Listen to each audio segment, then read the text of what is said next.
How's it going, everyone? In this video, I want to walk you all through two beautiful SPY trades we took today. These was called out live inside Team Bull. But before we get started, be sure to subscribe to my channel, click that thumbs up button, and click that bell icon so you do not miss out on any of my upcoming videos.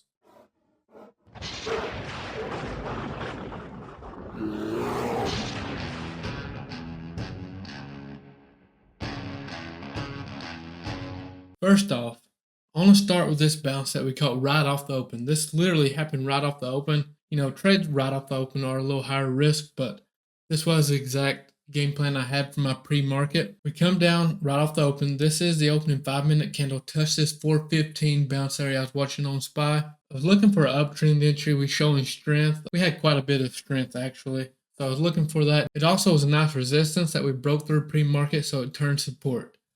So what I was looking for was purchase call options here, make money on the way up, and take my profits above high of day. So we come down, touch right off the open. I said, okay, I'm buying calls here. I got in, did exactly what we wanted to do. Come up, we trimmed twice on the way up, and when it broke above high of day, I was completely out of this trade. And another Team Bull admin was watching a short entry up there. I kind of seen what he was seeing, so I said, okay, this is a perfect place to get out. Got out. He called puts right at the top, took the nice move down. Very nice trade. I didn't get in that short with him.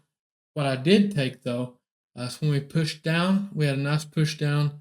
If you look over here, this 41.51 was my entry for calls on SPY again here. What I really liked about this was a prior day close. It lined up nicely on both of these. And we had this nice support here at this 41.50, 41.48 area on SPX, and it was prior day close on ES.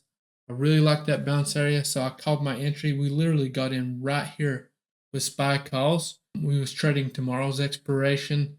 I went with the 414 strike price, got in. Nice move up. We got out of the trade right in this area here. Very nice trade. I like the scalp during OPEX week. You know, it just doesn't always obey technicals during this week, but worked out nicely. So that makes us 4-0 on the week. Had 2 winning trades yesterday, 2 winning trades today. I'm very happy, even though I have been scalping, they've been faster paced trades. They've worked out nicely. A lot of Team Bull members have done really well on these. And our risk management has been on point. We stopped out where we said we was going to. Just well-managed week. And that's exactly what you want. Even when I have a losing trade, you know, if I follow my exact game plan, if I follow what my trading plan tells me to do, to me, it's not horrible, you know. They're going to happen. The key to being successful long-term in trading is being able to manage your risk, accept that loss. You know, humans in general have a hard time accepting loss, accepting failure. And that's something you have to get over if you're going to make it in trading, because you will have losing trades. You better follow your game plan. You better know where you're going to stop out. Some people get into, you know, losing trade to keep averaging down, and before they know it, they've got all their capital tied up in this losing trade, and it just continues to go down. Okay, it's very, very important to have a plan and have proper risk management in play. Now, that's all I have for this video. If you have any questions for me, always feel free to reach out. And keep in mind, we're doing one more mastermind this year. It's going to start in May, I believe. I'll leave the waiting list in the description if you want to sign up for that. Even if you're not for sure, still join that waiting list. It's over a month-long program that teaches trading. Basically, you know, different strategies, technical analysis, stuff like that. Perfect for all levels of traders. Yeah, get on the waiting list just in case, even if you're not for sure yet, just so you get your spot. And that's all I have for this video. I appreciate you all for watching, and I'll see you next time.